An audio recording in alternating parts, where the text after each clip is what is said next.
Alright, we have a freezer with a history, cooler with a history, and right now she's saying 28 degrees.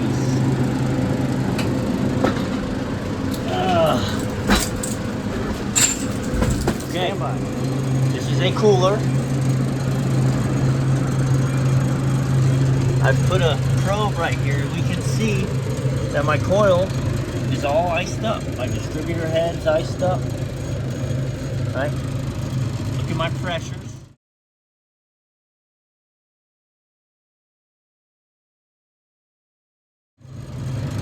So we're running 26 PSI, right? I pulled the magnet off the solenoid. Thermostat's doing its job. This is not energized right now. That solenoid is stuck open. So thermostat's off, right? Watch. Let me grab a flathead, I'll show you. I know it may be loud, I hope this audio works. When we're set for 35, when I adjust this down, we should energize that, it'll start buzzing. There it goes.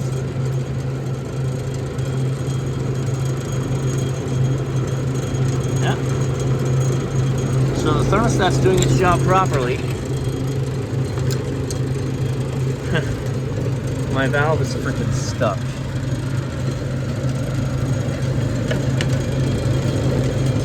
Why? Bad valve. No, I changed this valve this summer. I mean, it is a bad valve, but I changed it this summer. I'm gonna have to go get a freaking valve. It's a walk-in cooler, can't mess around.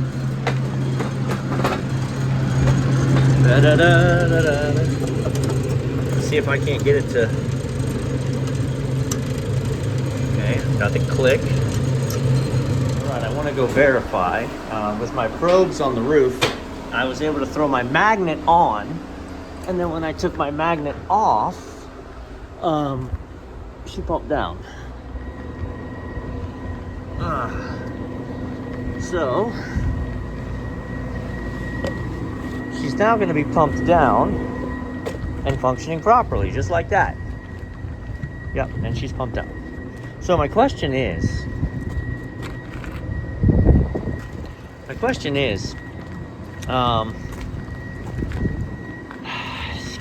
is it non-condensables in the system?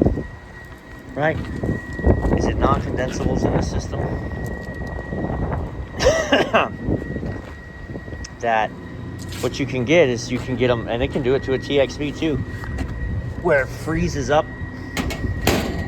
It freezes up in the TXV. You get this little dollop of non-condensable, and you can see it's been running like crazy. And when the valve closes, it gets caught, and there we are. Right, so like I'm tempted. Look, we talked about this before. This unit is, I want to say, from 2005. Right, at that point, we could be having breakdown internally in the system. Let me take this cover off, because even the compressor was original to the unit. I left my drill downstairs. Stand by.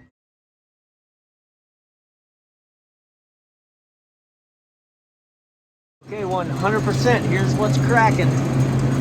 My solenoid valve is either bleeding by sometimes, or there's non-condensables in the system holding it open. So I took that off. I threw my magnet on it. I took my magnet off. It pumped down. I went to the roof. It is pumped down. Sorry, I realized that I left you last on the roof, but I got a phone call from another technician. Had to deal with that. So I am not running to the parts house right now, 2 in the afternoon, grabbing another valve and changing this guy. No.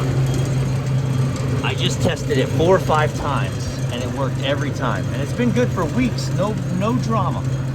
But it only takes one time. The solenoid hangs up one time, and it de-energizes, and then it doesn't close all the way. And you're gonna run 25 PSI, which is a freezer, and refrigerant's flowing through this coil. and it's flowing through the coil in such a manner that the thermostat will never start up again, and that valve's just stuck. I'm gonna bring the hose in here. I'm gonna water this down. We're gonna start over again. I'm gonna watch it satisfy one time. Get me through till tomorrow, and I'll come back tomorrow and replace this valve. Look, this is a 20-year-old unit. That compressor on the roof is from 2004. I want to replace the unit, but let's be real honest, the unit's still working good. I mean, look, it can pull down to 20 degrees. So, you know, yes, I just replaced this valve. And so, can I warranty the valve through the parts house? Maybe. He's watching, he'll let me know. But as far as the labor, the refrigerant, I can't trust that it's not non-condensables. The first time I changed this, I pumped it down. So I pumped it down into the receiver, and I replaced this. I pulled my good vacuum here, and I rolled. But, you know, I can't, my pressures don't seem to indicate big non-condensables. So, I guess we roll with it. It sucks to have to repair the same thing again, but it was good for 6 months, and now it's failed, so. Sure.